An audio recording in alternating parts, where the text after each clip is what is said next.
अस्सलाम वालेकुम my YouTube family. कैसे हैं आप सब? उम्मीद करती हूँ ठीक होंगे। मैं भी आप सबकी दुआओं के साथ में ठीक हूँ। सहरी का टाइम है और बड़ी शब थी। रात भर माशाल्लाह हमने अच्छी तरीके से इबादत की। फिर उसके बाद में मैंने अपनी तहज्जुद पढ़ी, कुरान शरीफ पढ़ा। फिर उसके बाद आ गई हूँ मैं सहरी बनाने के लिए। और बड़ी शबें चल रही हैं। अल्लाह से जितना हो सके अपने लिए मग़फ़िरत की दुआ करनी चाहिए कि अल्लाह ताला हम सब की मग़फ़िरत कर दे, आमीन।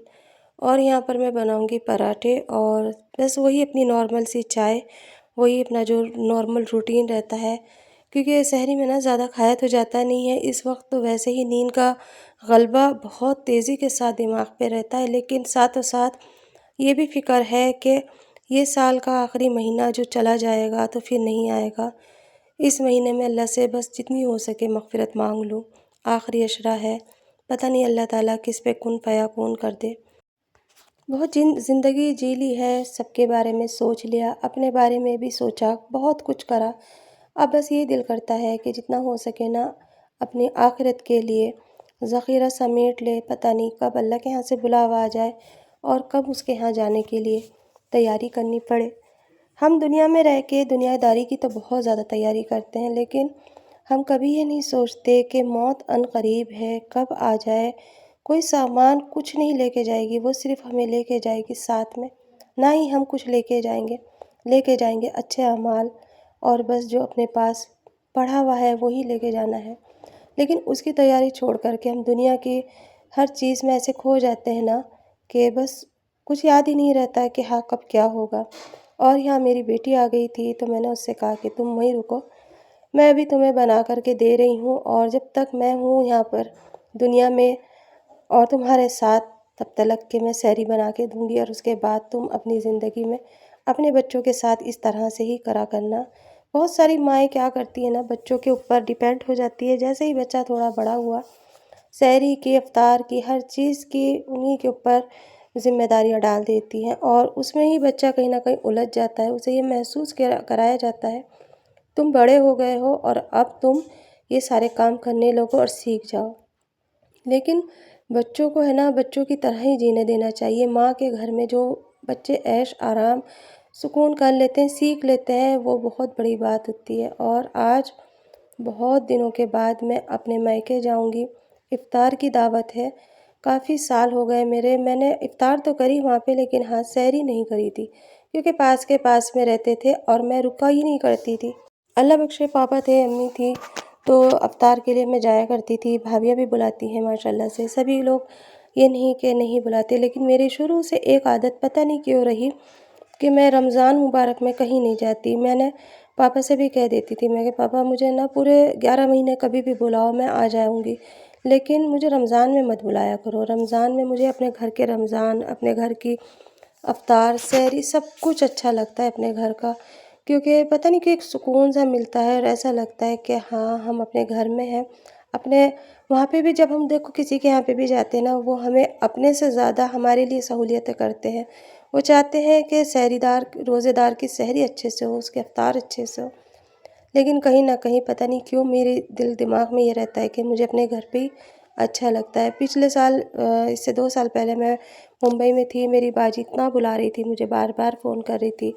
मेरी जेठानी भी बार-बार मुझे फ़ोन करके कह रही थी, एक सहरी, एक अफ्तार तो यहाँ पे कर लो। पर मैंने उन लोगों को भी मना कर दिया था। मेरी देखो सहरी के रमज़ान के बाद मैं आ जाऊँगी, रमज़ान में मुझे नहीं कहना। और मेरी जेठानी ने बार-बार मुझे फ़ोन करा, बच्चों ने फ़ोन करा, बाजी ने फ़ोन करा। फिर एक बार मैं जाके अफ्तार करके आई थी, और मेरे बहनों भी बहुत खुश हुए थे उस टाइम पे। पूरे परिवार के साथ मैंने जब अफ्तार की थी ना, तो वाक़ई में मुझे भी उस दिन बहुत अच्छा लगा था। तो मैं आज भी इफ्तार के लिए जाऊँगी। और बस कहते हैं ना किसी किसी की आदत होती है। आप में से किसी की ऐसी आदत है क्या? मुझे कमेंट करके बताना। और माशाल्लाह इफ्तार के टाइम पे तो वाक़ई में पूरी फैमिली के साथ बहुत ज़्यादा मज़ा आता है। जब बहन भाई और भाभियाँ और भतीजी भतीजा या मैके से या ससुराल से जब पूरा ख़ानदान एक जगह जमा होता है, तो उस वक्त में लगता है कि माशाल्लाह हमारा अपना खुद का परिवार है इतना बड़ा, जिसके अंदर हम अपने सुख दुख का सब कुछ कह सकते हैं। लेकिन जैसे रफ्ते रफ्ते ज़िंदगी में सब कुछ बदलाव होता है, अपनी लाइफ हम जीने लगते हैं, अपने ससुराल वालों से अलग होते हैं, फिर मैके वालों से भी अलग होते हैं और फिर जीते हैं, तो वो ज़िंदगी थोड़ी अलग हो जाती है और कहीं न कहीं उसी ज़िंदगी के हम गुलाम भी बन जाते हैं। लेकिन साथ-साथ रिश्ते भी निभाते रहने चाहिए। और यहाँ पर है ना, अभी तक मेरे पराठे नहीं बने थे और आज मुझे ऐसा लग रहा था जैसे देर हो जाएगी, लेकिन फिर मैंने जब टाइम देखा जा कर के तो टाइम काफ़ी सारा था और मुझे ऐसा लग रहा था कि मैं किचन में हूँ ना और अंधेरा है, तो इसलिए ऐसा लग रहा कि जैसे कि अब गोला हो जाएगा और सहरी का वक्त ख़त्म हो जाएगा। बस यहाँ पर ज़िंदगी के जो भी छोटे-मोटे खट्टे-मीठे लम्हे थे वो मैंने आप लोगों के सामने बताए। और माँ-बाप के यहाँ पर तो क्या होता है ना, जब हम रोज़े रखते हैं और इफ्तार करते हैं तो वहाँ की तो एक बात ही अलग लगती है। बहुत ऐसा महसूस होता है कि हाँ, ज़िंदगी में ये पल, ये वक्त हर बेटी के साथ आए।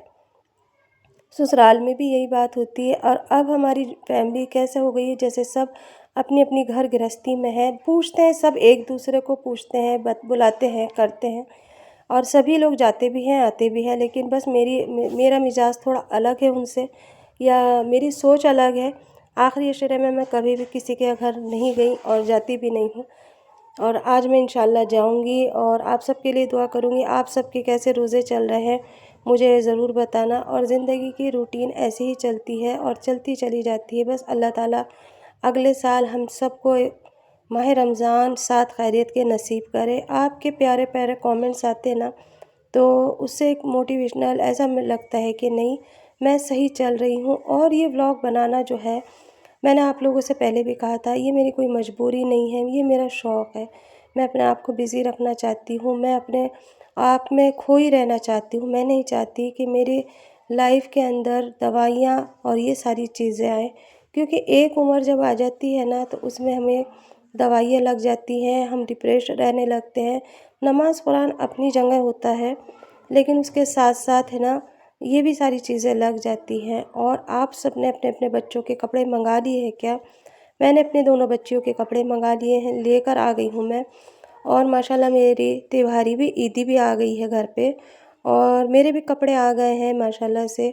बहुत अच्छा लग रहा है, लेकिन पहन के उसी दिन दिखाऊँगी जिस दिन ईद होगी, क्योंकि हर किसी का यही दिल करता है ना कि ईद के दिन ख़ास करके हम अपने कपड़े निकालें और पहने। बार-बार बच्चे निकाल रहे हैं मेरे भी और देख रहे हैं और फिर रख रहे हैं, तो मैंने उन्हें समझाया कि बार-बार अगर देखोगे तो फिर ये है ना, पुराने से लगेंगे। तो इतने बड़े बच्चे होके भी समझ गए हैं कि अम्मी सही कह रही हैं।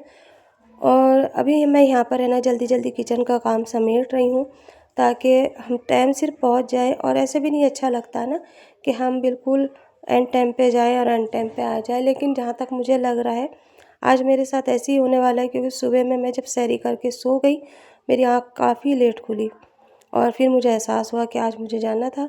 और मैंने फिर कहा भी कि अब जितने हम जल्दी चाह रहे थे ना, उतनी ही देर हो गई। कोई बात नहीं, अल्लाह ताला से मैं दुआ करती हूँ कि अल्लाह ताला हर बेटी को उसके मैके की और ससुराल की दोनों खुशियाँ नसीब करे। और देखो, ज़िंदगी के अंदर और कुछ भी नहीं रखा है। अपनी अपनी लाइफ में ना हम इतने बिज़ी हो गए हैं कि मैं अपनी बात बताती हूँ कि मैं अपनी लाइफ में इतनी बिज़ी हूँ कि मुझे सामने वाले के ज़िंदगी में क्या चल रहा है, क्या हो रहा है, मुझे कुछ नहीं पता चलता। मुझे इतना पता रहता है कि आज क्या बनाना है, मेरे हस्बैंड ने क्या बनाया और क्या खाया, मेरे बच्चे क्या बनाना चाह रहे हैं और मैं क्या कर सकती हूँ। बस मेरी ज़िंदगी यहीं तलक है। अगर मेरी ज़िंदगी का आप सबको ये थोड़ा-सा तजुर्बा अच्छा लगे तो आप लोग मुझे ज़रूर बताना। और ज़िंदगी के अंदर मैंने बहुत कुछ सीखा है और जो चीज़ें मेरे साथ गुज़री है वो मैं आप लोगों के साथ में शेयर करती हूँ। लोग आपको सही रास्ता कम दिखाएंगे और बहकाएंगे ज़्यादा, लेकिन हमें अपने आप को मजबूत करके अपनी फैमिली को लेके ही चलना है। 4 औरतों के पास बैठोगे तो कभी भी कोई आपको सही राय नहीं देगा। 4 औरतें 4 तरह की बातें बताएंगी, जिसकी वजह से ना हमारी ज़िंदगी में उथल-पुथल हो जाएगा। कोई हमारी बेटी को, हमारी भाभी को, कोई हमारी देवरानी जेठानी को अच्छा बताएगा तो कोई बुरा भी बताएगा। उन सारी चीज़ों से बचने की वजह से मैं नहीं जाती जल्दी से किसी के यहाँ भी। ये नहीं कि हमारे यहाँ पे ये सारी चीज़ें चलती रहती हैं, नहीं। मैं जब शादी वगैरह होती है उसी टाइम पे मिलती हूँ। अगर आप कोई बात करोगे तभी सामने वाला आपसे ये सारी बातें करेगा। तो इसीलिए ना तो सामने वाले को मौका दो कि वो आपसे इन तरह की बातें करे और ना ही आप करो। तो गुनाहों से भी बचोगे और आपके रिश्ते भी मीठे होंगे, मज़बूत होंगे। और जितने दूर दूर रख के रिश्तों को प्यार करेंगे ना, तो उनमें ज़्यादा मिठास होगी, और जितने उन रिश्तों को लेकर नज़दीक जाओ और उन रिश्तों में घुसो, उतना ही वो रिश्ता आपको दुःख देगा।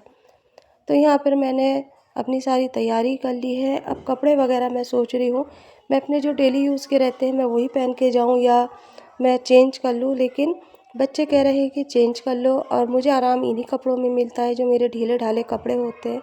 मैं कभी भी अपने घर के जो डेली यूज़ के कपड़े होते हैं ना, मैं खुद सीती हूँ, और मैं किसी से भी नहीं सिलवाती, ना ही मुझे पसंद आते हैं, क्योंकि मुझे लूज़ कपड़े पहनने की शुरू से ही आदत है, चाहे उसमें मेरा शरीर कैसा ही लगे। लेकिन फिट कपड़े मैं जल्दी से नहीं पहनती, और वही आदत मैंने अपने बच्चों को भी डाली है कि जितना हो सके अपने घर के कपड़े पहना करो और लूज़ कपड़े पहनो, ताकि आप लोग कंफर्टेबल रहो। और ये चीज़ें ना बेटियों के साथ में होनी भी चाहिए। बाज़ी लड़कियों को, मैंने बहुत सारी लड़कियों को देखा है कि उनके कपड़े उनके तन के ऊपर ऐसे लगते हैं जैसे मशीन ही किसी ने घुमा दी है। लेकिन ऐसे कपड़े है ना बेटियों को नहीं पहनाने चाहिए। ढीले कपड़े पहनाओ ताकि उनका वजूद ही ना दिखे, किसी भी मेहमान के सामने वो आए तो उनका वजूद ना दिखे। तो चलिए, आज का मेरा ब्लॉग यहाँ पर पूरा होने जा रहा है। आज का ब्लॉग आपको कैसा लगा, और इंशाल्लाह अगले ब्लॉग में अच्छी रूटीन होगी, क्योंकि आज मुझे बहुत ज़्यादा जल्दी थी, इस वजह से मैंने ब्लॉग इस तरह से बनाया। और जैसे मैं वैसे बना रही थी ना, मुझे वो अच्छा लग रहा था। इंशाल्लाह फिर मैं कोशिश ऐसी करूँगी जैसे कि हम रोज़ बनाते हैं नॉर्मल ब्लॉग। तो चलिए, फिर मिलेंगे एक नए ब्लॉग में और नई रूटीन के साथ। नए सफ़र में हम जा रहे हैं। दुआ करना अल्लाह से हमारा ये सफ़र आसानियत के साथ गुज़र जाए और आसानियत के साथ हमारे रोज़े भी पूरे हों। मेरे लिए भी दुआ करना। मैं भी आप सबका नाम लेकर भी और यूट्यूब फैमिली कहकर भी दुआ करती हूँ।